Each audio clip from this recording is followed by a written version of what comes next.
There are so many powerful tools these days for improving at chess, but there's one kind of tried and true way that people have been using for centuries in order to learn and get better, and it's actually quite simple. Learn from someone who is better than you. I played a tournament recently, and my first opponent was a very strong player named Kyle. And I put up a really good fight and ended up losing the game. And Kyle actually went on to win the tournament. He had a perfect score, 5-0. In fact, I kind of like to think that my game was his warm-up game, and I helped him to, prepare for the rest of his opponents. People in the chess community tend to be very gracious, and Kyle agreed to hop on this video with me to actually analyze our game and go through it together. But before we get into that, it turns out that Kyle isn't only a chess player, he's also an author, and his book is called My Chess Memoir. It's a pretty cool story. I really enjoyed it. It's about how he kind of got started in chess and how it kind of turned into a bit of an obsession for him. He outlines kind of that period in his life and his various sort of struggles with his learning, but also sort of his emotional struggles, like for example, after some very painful losses, which I think probably we can all relate to in some way. And so I definitely encourage you to check it out. It's a very good read. I have some links down in the description where you can pick up a copy if you'd like. And without further ado, let's jump into the game. So yeah, thanks again for hopping on with me and going over some games. As I mentioned in the intro, this was, I think, your warm-up game for the tournament. And I feel like I did a good job helping you to warm up because the results speak for themselves. Very much so. I mean, I truly could not have done it without you and your excellent, well, good. You made me think for sure. So let's dive into it. So I was playing as white, which I figured meant that I, was going to win by default. So that's a good start. And I was actually kind of happy that you went into the Sicilian because I love playing the Grand Prix Attack. Although I must say I was a bit dismayed when I discovered that amazingly a 1980 something rated player like yourself at the time knew exactly how to play into it. So. Yeah, the truth is I'm always a little scared when I see the Grand Prix. It's funny because, you prep all these lines against the Open Sicilian, and actually, like in our local tournaments, a lot of times you get either a kind of a closed Sicilian Grand Prix type of thing. So I have run into this a few times, but I'm always a little terrified that I'm just going to get checkmated on the king side, So I feel like for me, I like to learn opening ideas and not get like too much into theory. And so the Open Sicilian just like absolutely terrifies me. Yeah. That's why I started playing it actually, because I felt the exact same way. For much of my chess career, I was always E5 against E4. But then when I would play E4 as white, the thing I was most scared to see was always the Sicilian. And so I was basically like, if I want to see this the least, then probably other opponents will as well. So that's part of why I started playing it in the first place. Nice. So yeah, I remember you mentioning that this is sort of a thing that you like to do so the bishop can't get out to B5 here.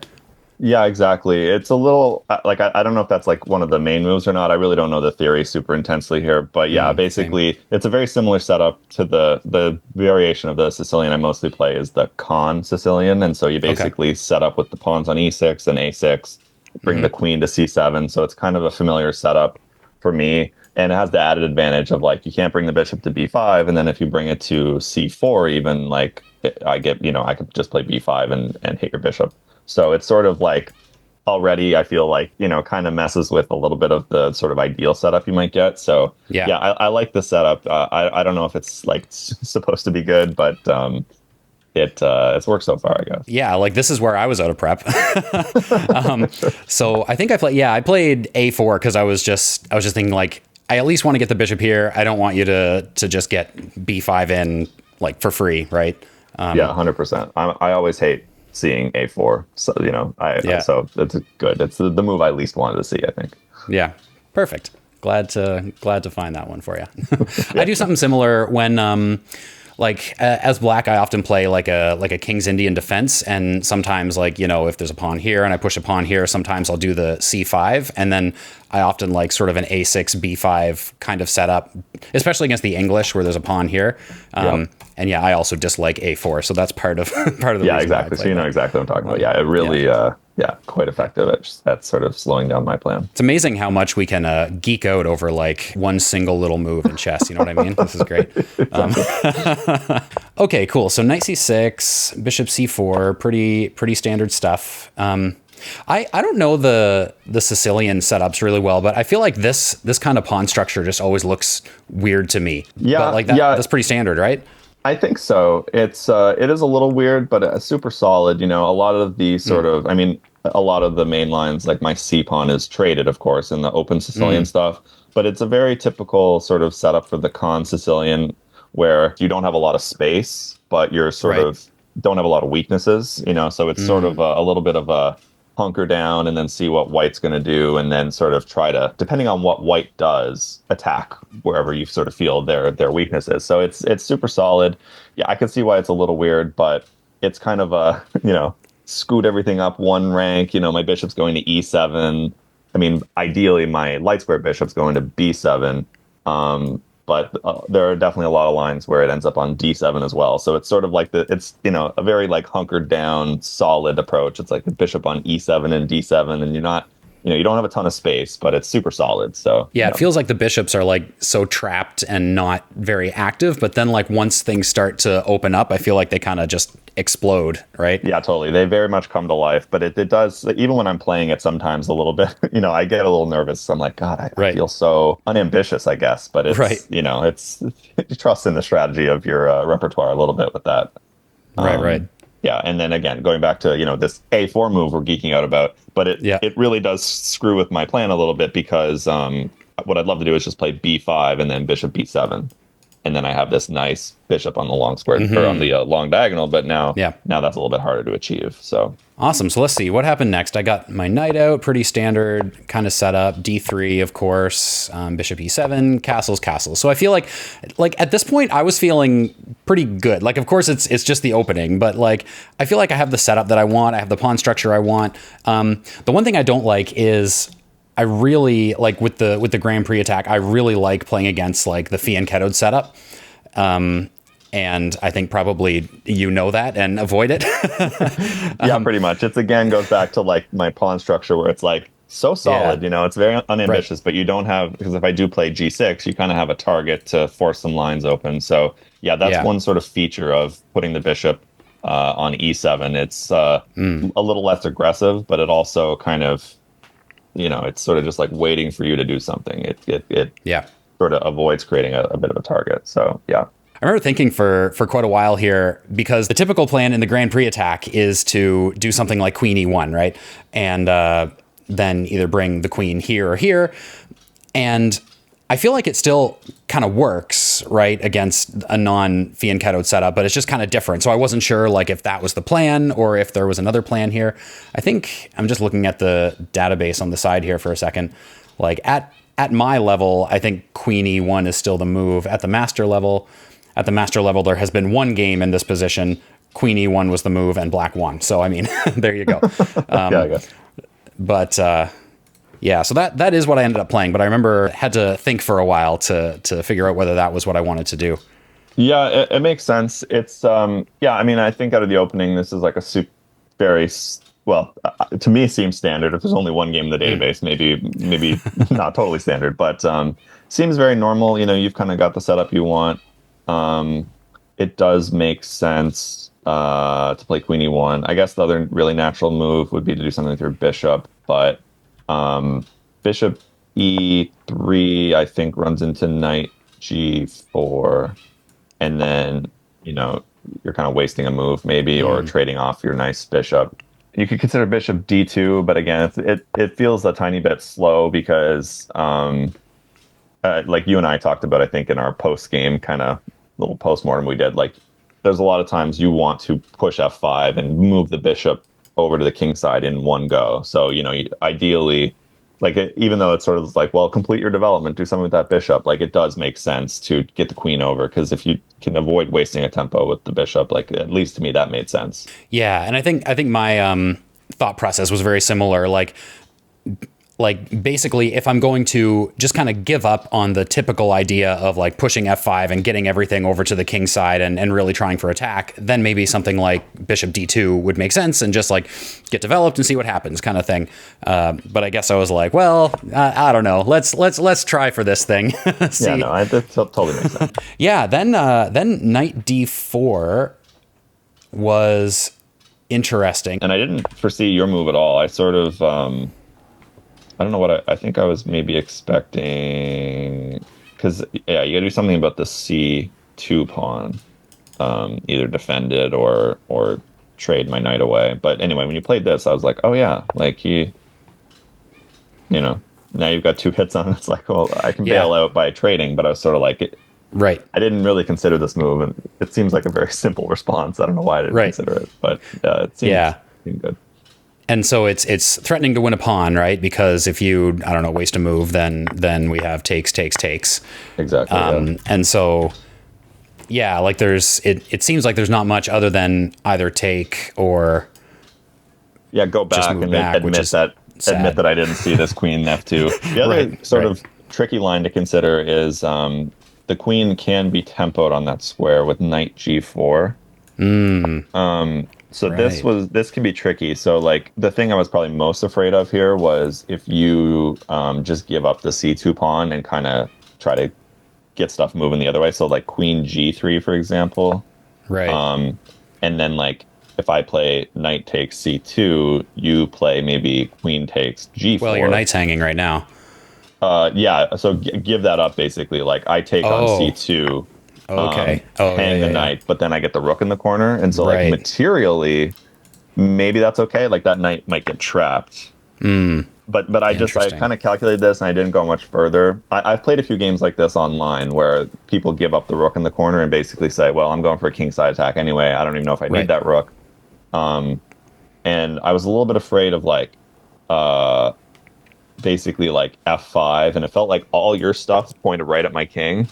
And I have this knight in the corner that's like going to take me 2 moves to get back. So I sort of looked at this and quickly discarded it because I was like, I don't know, could the computer win this, and enjoy the material advantage? Maybe, but I'm not a computer, and this looks terrifying. So I discarded this pretty quickly. Let's see. In this position, the top computer move is it is bouncing back and forth between knight g4 and d5. Interesting. Yeah, the computer's d5 right away. Oh man. Yeah, d5. That's intense. So 1, 2, 3 on it. 3. Yeah, that makes sense, I suppose. This is the other like sometimes when you play a4 and discourage b5, like I can't hit your bishop that way. d5 is a very thematic move. Yeah, interesting. That does make sense. The thing I guess I'm sometimes afraid of here is like, can you answer d5 with e5 push of your own? I guess maybe in this position the answer is no, because I take your bishop, you take my knight, and that's but you hit. Oh, nice. Okay, but then queen, very tricky. Queen g3, I guess, to try and counterattack that, and then. No, you can't push here anymore. I don't know what's going on here. Yeah. So it's chaos. Yeah, so I'd probably, I guess, take your bishop and give up my knight and try to do something like this. But yeah, so maybe that would have been the less like, I don't want to avoid playing the principal move just because like, it looks complicated. I can't figure it out. So d5, I didn't consider it that seriously. And I probably ought to have because it's very thematic. You just never want to do it at the wrong moment. I guess the computer's saying it's probably the right moment, but yeah, that does look good now that you see it on the board. Cool. So where were we? Okay, so you ended up taking, and I took here, and then I remember it was funny. Like my queen ends up here, and so my queen like started here and went there, and there, which I just thought was kind of hilarious. It's very funny. It's like the queen is moving as if it's a king. It's like one square out of very efficient. Yeah, and queen. I felt like here was probably like you have a little something like having to play knight takes. Yep. I don't think that's good for me. So I think that this is like you kind of like are pushing things here. Yeah, I thought so too. And then I remember really not knowing what to do about this. In this position, for whatever reason, maybe I'll remember it later, I thought that f5 was the only move because I felt like after the bishop gets down here, I think what I was scared of was, again, the d5 push with the bishop and the queen defending it and the knight and so on. I just felt like if I didn't play f5 now, I know there was another candidate move I was looking at. Maybe I'll remember it later. It's all right. But yeah, sure. Yeah, I felt like f5 now was sort of my best option, but I definitely didn't like this position that we ended up in. Like this pawn, I mean, it can still be kind of annoying, right? But it doesn't feel like it's quite as dangerous for you, maybe. Yeah, I think so. And one of the things that I run into a lot when I play these types of lines, because the thing that I feel is especially annoying is that now that long diagonal is open for my bishop.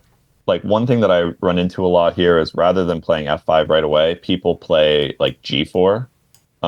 If you like back a couple moves and then try to push f5, but then take with the g pawn, not the e pawn, thus not opening that long diagonal. So yeah, g4, and then if I just do whatever move, f5 now, and then you can take back with the g pawn, and now you have like the g file open, the long diagonal, by comparison is not open, and so this can be a more aggressive thing. The of course downside is you're opening your king up, potentially a lot as well with g4. So you got to be pretty committed to the attack. So this I feel is very double edged.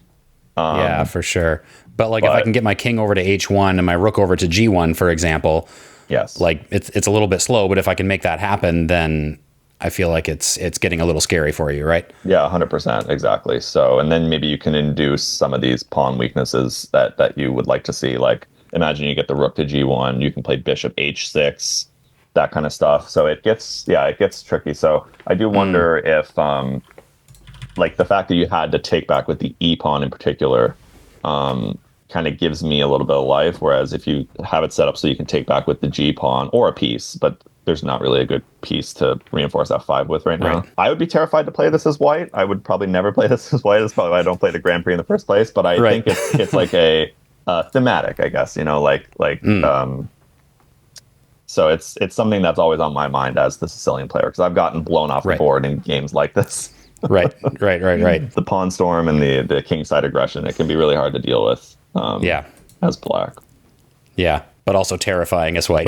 Terrifying and risky to play as white. So it's tough to play in a tournament game too. I mean, maybe this is a little more. You go for this cowboy type attack in a rapid game, or certainly in a blitz game. But it's tougher in a tournament because then I have time to calculate all the defensive moves. But maybe if it was against someone who I expected might make a few mistakes or something like that, then it would have been a little easier.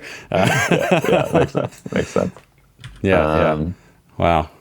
So in any case, I played f5, and so we got into this position, and then I feel like here, like I kind of just it was one of those moments in the game where like I feel like I have a pretty good position, and then I just like everything just kind of gets pushed back. You know what I mean? Like you start to really kind of get some initiative. Like you hit the queen here, and then I had this like silly idea that I was going to threaten, something like bishop h6, and this was one of those times where I was like, well, he's obviously going to play the move that I thought of, which is knight h5, right? And then I'm going to go here, hitting the knight, and then the knight's just going to have to move back. And there, I've gotten the queen to h3 with a tempo. Yay, go me. But astoundingly, you played something different instead. Yeah, such a common thing of like, what do they call it? Is that tunnel vision? I never really know the exact term, but like, just assuming your opponent's going to play kind of the lines you're calculating. As I said earlier, I did the exact same thing. So it's such a natural thing. Then now is when d5 happens. Yeah, I think this is very nice for me to finally get that in. The bishop's going to come down here as well. Yeah, exactly, because the bishop now comes to life. I sort of control the center. I did wonder a move previously. I know we talked about this a bit in our postmortem at the tournament, but like rather than moving the queen, if the thing I was most afraid you'd play was knight d5. Or putting something on the d5 square, because then I'm like, all of a sudden it's like, as long as the tactics work, like the e7 bishop is like totally penned in. Yeah. I can't push d5 because you're on the square, you know what I mean? So it's sort of, as long as the tactics work, this felt like the scariest thing. I mean, the sort of first thing you calculate is, okay, what if everything just trades? So I could play like knight takes, bishop takes, queen takes, but I feel like that's, now my bishop's terrible. Maybe forever. I mean, like, can't your bishop just come here to f6 though? Yeah, no, you're right. That is true. But then maybe if you play bishop, I'm imagining like my thing I'm fearful of, is bishop f4. I mean, I guess right now that hangs the b pawn. Yeah. Although then slide the rook over and maybe you win b7 and you don't care. So it's Interesting. yeah, so who knows? But it felt like like structurally, this was white kind of has the control, and my sort of solid structure now is just like I have this backward pawn, and it's on the same color as my bishop, and plus, yeah, b7 is a problem. So yeah, so actually that could, but then you have this. Yeah, same sort of thing. Yeah. So it's tricky, but I thought that was probably like the thing that is the big thorn in my side. So I'm not even sure I would have done all these trades. Right. But because I remember what I was thinking here was now what I'm threatening to do, like if you waste a move, I'm going to do something like this, or maybe even this. Let's just say this, and then that comes with a check, right? And so then you take, and now I have time to get my queen out of there. And so what I was thinking, the reason I didn't play this, and I was also considering this, which is pretty similar, but the reason I didn't go for one of those lines is I thought, well, what happens if you just slide the king over to h8? And now I've just self-pinned my knight, and it's unclear how I'm going to get out of that, right? Yeah, exactly. Yeah, I hope it would have found king over, but it does take the sting out of a lot of your tactical ideas of stuff coming with check, and now all of a sudden it doesn't. Yeah, so it is tricky because like you don't want to, like as you say, self-pin and then now all of a sudden tactically you're regretting it. But let me see here. Yeah, so you have 2 hits on it. Takes me a couple moves to get a 3rd hit, so it is tricky. It's like you got to be pretty confident to play it. But I was most scared of seeing that over the board. So once I was able to get d5 in the game, I was excited. Yeah, I feel like I felt more confident about knight e4. Like it doesn't hit this bishop, but now like it's pinned, but I can always move my queen because the knight is being got the pawn defender. Or no, I can't. Well, I guess I can slide a rook over maybe, and then I can get my queen out of there. Yeah, the only thing about this is I wonder if it like the advantage of having the knight on d5 is I can't myself push d5. So the thing to calculate here is can I just now again go d5? I wonder. I mean, not that I think it's a fork because you just take on f6, but then right, yeah, so you bail out that way, but then I still have 2 defenders on its side, and then you got to push your bishop back, and I feel like I've kind of got the central control that I hoped for. Right. Yeah. So true. Yeah, that's probably what I was scared of. yeah, exactly. Yeah, did not play it for a reason, but yeah, so it makes sense, and I totally understand being afraid of the self-pin. I think in our post-mortem, we also looked at, rather than knight into the d5 square, maybe bishop into the d5 square. So that could be a thing also, but you don't want to give up the bishop, probably. Give up the bishop, and now I'm still pinned. Self-pin anyway. Yeah, I mean, maybe I can push that, but I don't know if that is a good structure for me or not. Yeah, so, no, it totally makes sense to, especially if you're feeling like, oh, this is not good for me, like, that's fine, like, just move the queen out of the way. Yeah. Yep. And probably I should have just moved the queen to h3 because I feel like I saw, this idea of d5 and then bringing the bishop. I don't know. I was just like, well, no, he's going to play knight h5, just stuck exactly, with that idea. As you say. Yeah. But I so we get did d5. this. Bishop d6, and now it feels like my position's coming to life a little bit. Yeah. That f5 pawn, like, you really wish, again, like, that you had some sort of target to trade it off with, but as long as I don't blink and move anything, it's almost like, feels a little bit in the way, if anything. It does. So it's got potential to be helpful, but right now it almost feels like, you almost wish you could just take it off the board to, like, open up the rook and things like that, but... yeah, that's true. So what I play, rook e8, logical. Yeah, so at this point, like, I was feeling like... I still kind of want things to be over on the king side if I can. And like you say, it would be nice if I could just get rid of that pawn. But then these pieces have kind of been sort of deactivated in a way. Yeah. Like it's really hard for them to get into the action. And I didn't really understand rook e8 at the time, but I think a big part of it, I don't know if this was your only intention or not, but a big part of it is it kind of prevents this knight from really getting out of there, right? Yeah, totally. Because I was calculating moves like pushing d4 myself, and I was sort of like, well, your knight is running short of squares. The logical move is knight e2, and even if I don't push, maybe you want to do that anyway just to get the knight over there. So yeah, the e2 square, I do think that was a big part of it. Is like I thought, well, I'll push d4, you can play knight e2, and then that's kind of I'm releasing this central tension for nothing. So yeah, guard that square first. Yeah, and I'm remembering now, actually, as you say that when I was calculating this position, I was like, dang, if he pushes or d4, is my knight trapped? Like, I can't go there. I can't go there, obviously. I can't go there or there.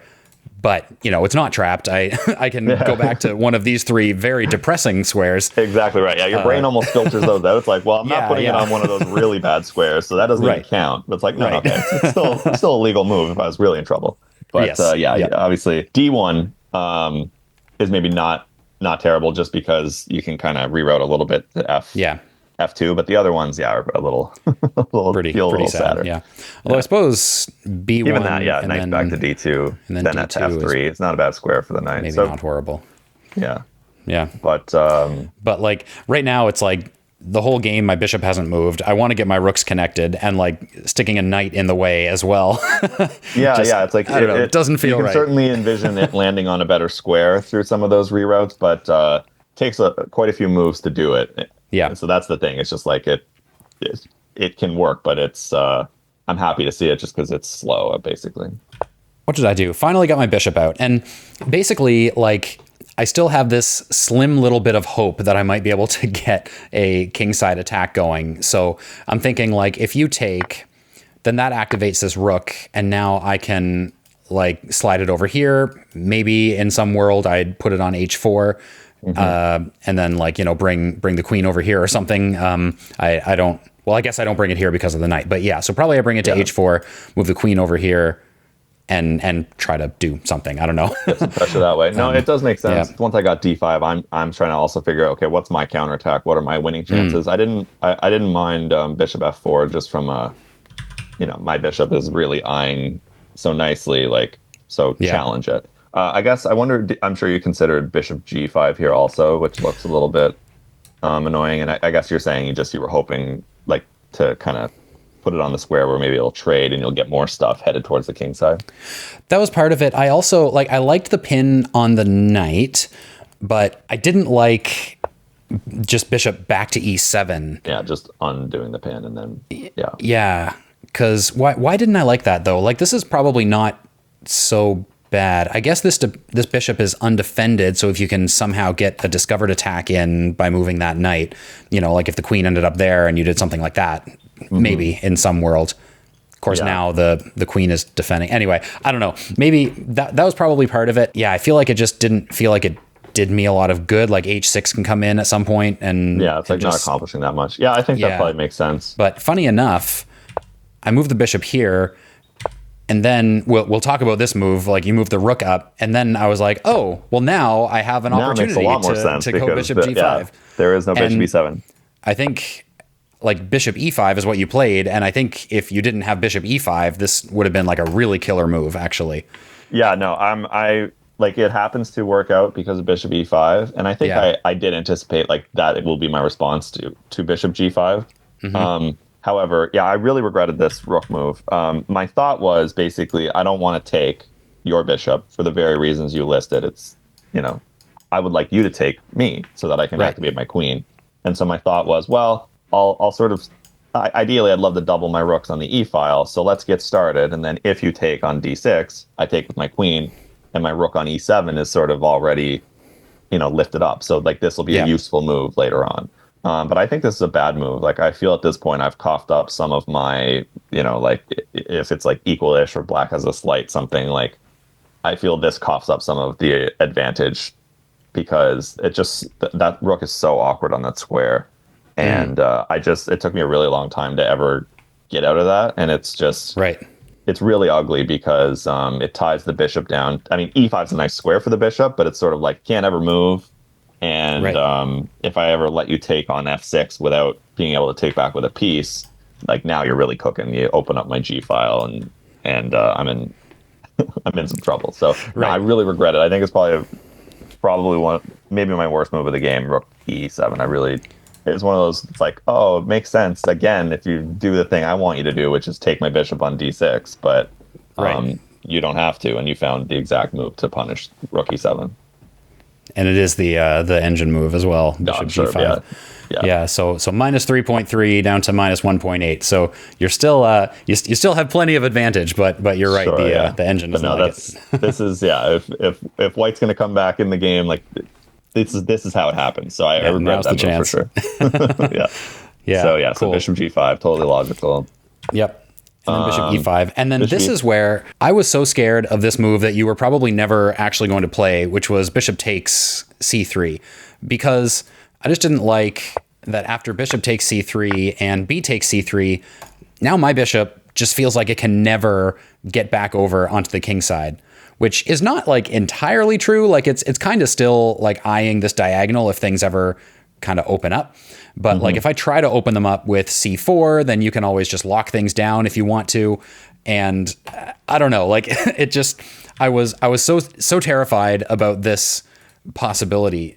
And so my move, which probably wasn't the worst move in the world, was knight d1, because it starts to get the knight over here, but also defends that so that, you can't take the b pawn right away. But then my continuation to this caused problems, which we'll look at. Yeah, I'm not sure if that is the move in this position. Probably, like, if I can just assume that you're not going to take this knight, because it probably causes a lot more problems for you than for me. Like now what are you going to do about this, right? Exactly, So if I make that assumption, maybe there are better options here. Yeah, I was expecting you probably to get your A rook over to E1 maybe, or something along those lines. Yeah, I will say, I guess I'm glad you didn't know this during the game, but I probably would have never really considered taking on C3, just because I feel like, I think for the exact reason you say, it causes me more problems than it causes you. And your bishop, yes, it is sort of like entombed a little bit, but I kind of feel like even with the knight on the board, it is anyway. And keeping the knight on the board does give you a ways to wiggle out. But it comes back to, like, it just takes so many moves for you to do that I felt the bishop was hemmed in enough that I didn't need to take on c3. And plus, this is no fun for me with that pin. It's just so brutal. So yeah, I think the bishop is a very nice piece for me, and your knight is kind of like needs a few tempi to do anything. So I felt like that's giving up my best piece for one that's not your best piece. So I probably would have not done that. So yeah, I think maybe bringing the rook over would have been reasonable. I think knight back was also reasonable, just to reroute it and then start getting your pawns moving and reroute your bishop. Like that's, kind of one of the nice pluses of my position is these two nice central pawns are hemming in your minor pieces on the queen side. So it's very logical then to make a plan. Okay, how do I get my minor pieces on the queen side back into the game? So knight d1 is very logical from that standpoint. I feel like, I don't know if it was in this position or somewhere else, but I was considering trying to figure out a way to capture here.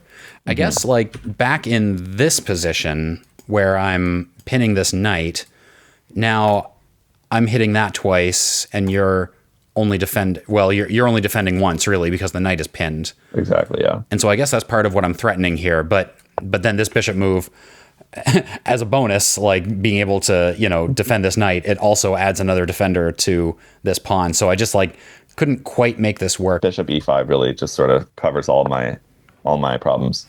Yeah. So yeah, knight d1, very reasonable to try and basically just untangle the pieces that are not really doing much for you. What ended up happening, you played queen there, which I feel like was almost a bit of a waiting move. Like, I'm sure you had for some sure. ideas. I'm sort of still committing to my plan of trying to double the rooks, but it is also a little bit of a waiting move. It's not releasing the central tension. It's just a kind of it's not really creating a threat or anything. It's just kind of like, well, let's slowly improve and see what you're going to do. And then what I really want to do is solve this problem of the b2 pawn so that I can get my knight out of there. And I suppose maybe I could have done that with just rook b1. Like maybe that would have been... I was just looking at that right now, actually. Smart. Yeah. I was just looking at that right now, and it feels a little like sheepish, but it does... Yeah. It does make a lot of sense because you want to move your knight away. You don't want to hang that pawn. Yeah. And then the way you did go about defending b2 kind of like creates other problems. Exactly. Like, or at least it eventually did. Yeah. Yeah. I think it did right away. Like it looks like it's all right. Like it kind of blunts that bishop. Like maybe even, d4 could come later, but I missed, it doesn't do it right away. You're right. But I missed queen b6 as a possibility. I feel like all game I was like calculating lines with queen b6 because especially since it sets up a potential discovered attack on the king. Yes. but then not realizing that queen b6, like this pawn move weakens the bishop, and so the bishop would just totally be hanging. And then after the knight moves, which is what happens in the game, then not only is the bishop hanging, but then this pawn is no longer defended.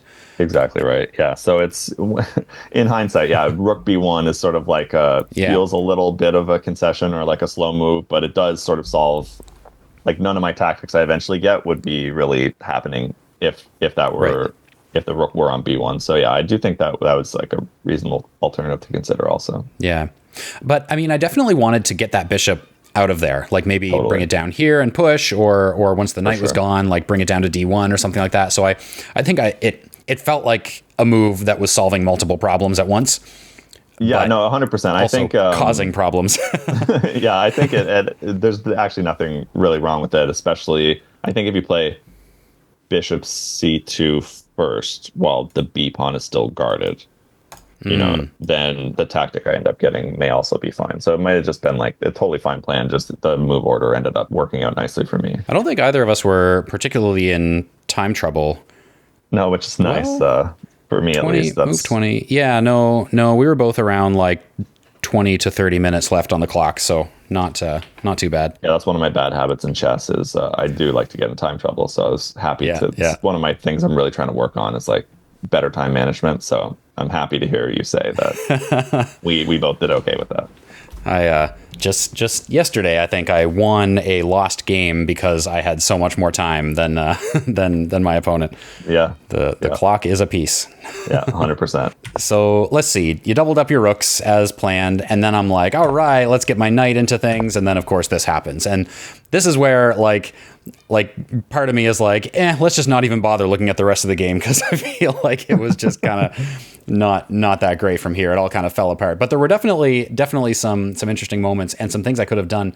I did not find the right defense here, and what I decided was I'm going to move my bishop to d1 and basically just allow myself to lose both of those pawns because I felt like losing two pawns was better than losing a bishop or some wacky lines where like you come down here and manage to get this rook or something like that.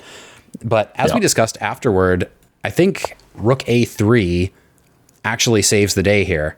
Yeah, miraculously. It looks so scary. And I played queen b6, and I briefly looked at rook a3, and I thought, okay, but then it's on such a vulnerable square, I'll be able to eventually attack it. But actually, once I played it, and then the more, because you thought for a while here, and I was calculating, okay, what defense is he looking at? And then the more I looked at rook a3, I was like, it seems like it shouldn't work somehow, but in every line, it seems like there's some way to make it work. So yeah, I do think rook a3 holds things together here. I mean, the thing to look at, of course, is like, okay, well, bishop d6 right away or c4 right away, and then followed by bishop d6. You know, is there some sort of like line where the rook is going to end up attacked and then has to move, and then the b2 pawn hangs? Like, basically, am I getting counterplay on that rook sufficient that? But yeah, I don't know. I think concretely it does sort of hold together somehow. I was actually most afraid of this because right away, I just simply miscalculated it. Like I thought, after takes, it seemed like the pawn that ends up here is still defended.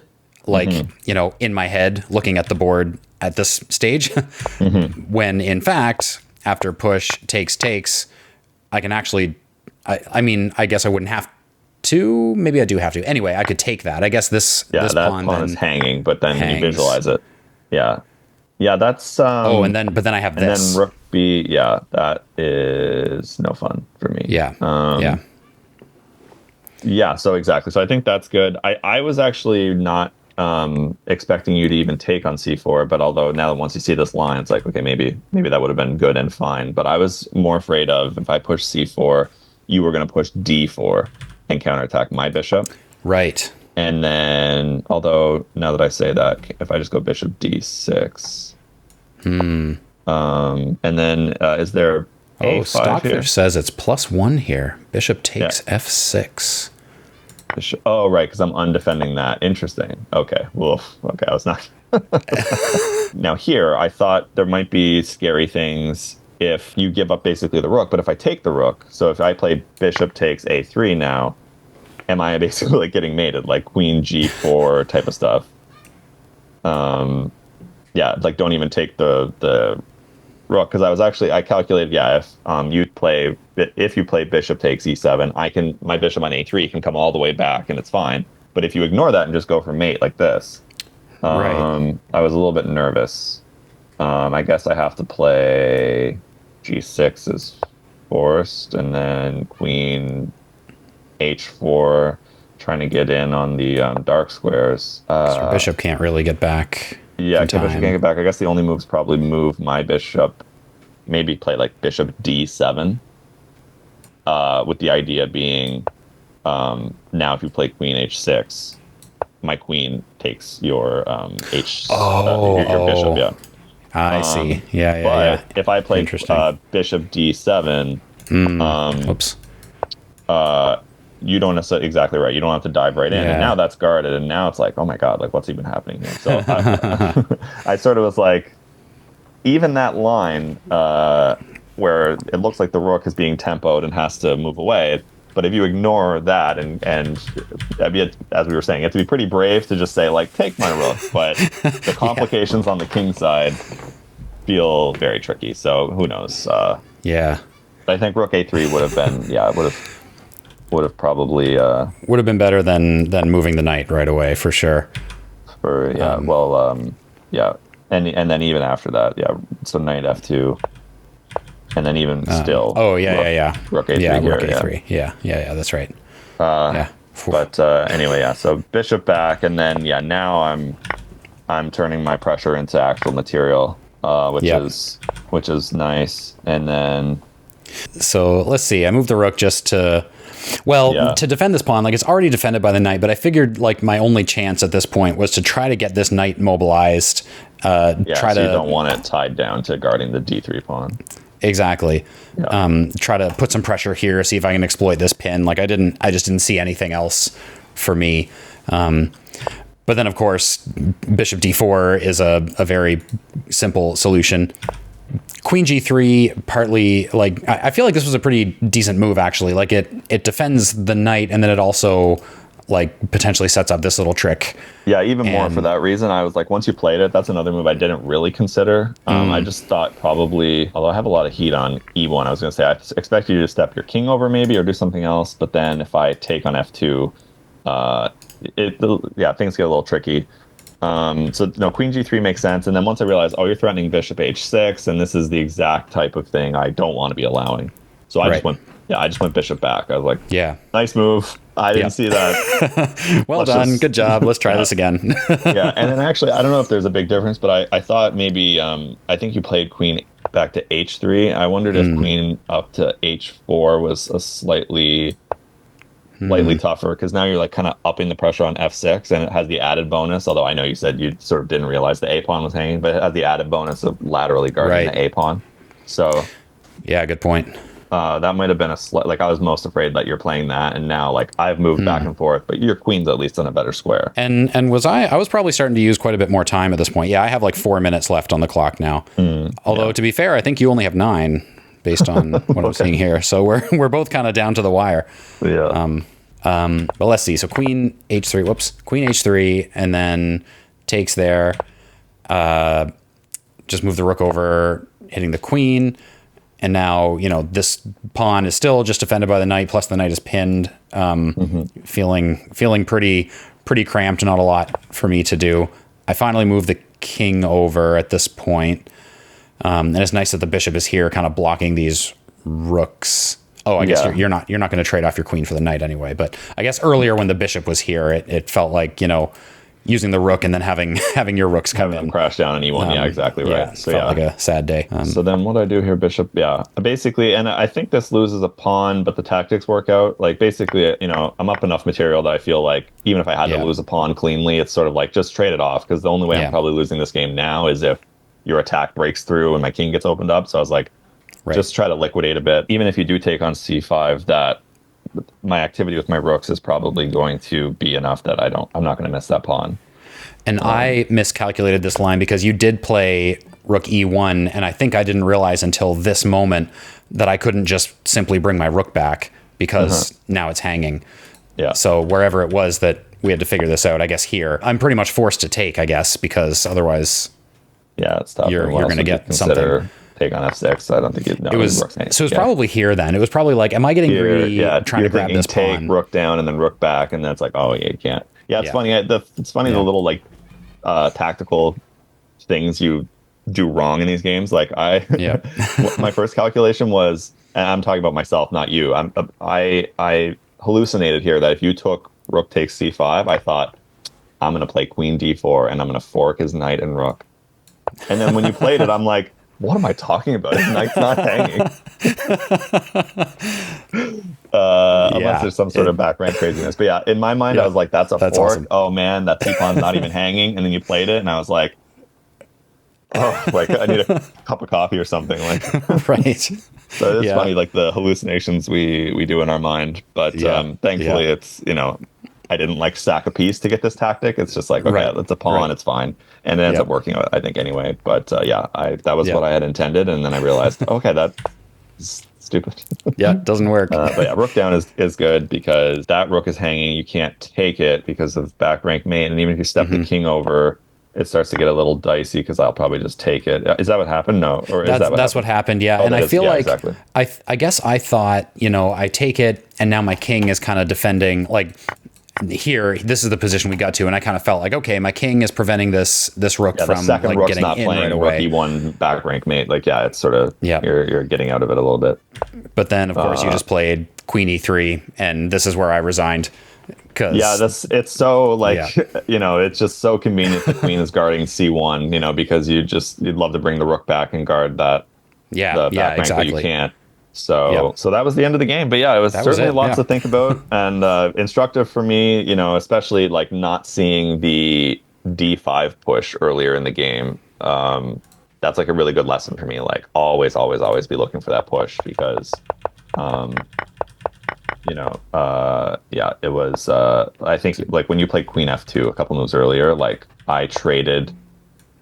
And I think the computer says just d5 here. Like I don't even know how much I thought about that, just because I thought, well, you're going to take on d4, and then I'm losing a pawn, but I'm probably not really losing a pawn because your bishop's tempoed. So it just was a little bit of like a lazy moment for me. And then when I take on f3, your queen is now also reinforcing d5. So I'm sort of like strategically playing against myself by taking these. So that was like a really instructive moment for me at the very least. Just like totally. But no, it was a very fun game, and I guess given the fact that I used almost all of my time, you played really, really well. Thank you. Yeah, I feel like this is where I felt like things started really going south for me, and I think it's just like kind of the simple idea, which I know but I forget, of like every time you move a pawn, something in the position changes, something gets weakened, right?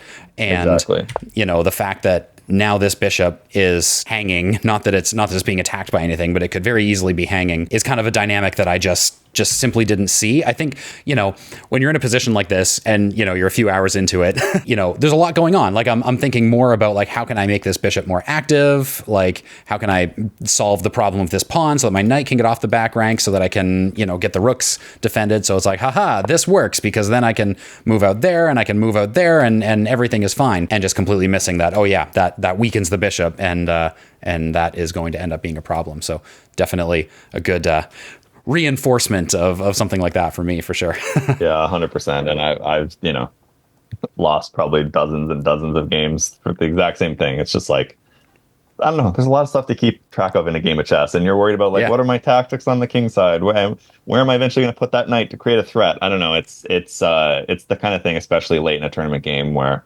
it can be easy to overlook. So I know from experience, it happens. Well, it was a great game. Thanks for taking the time to review it here with me. Really appreciate it.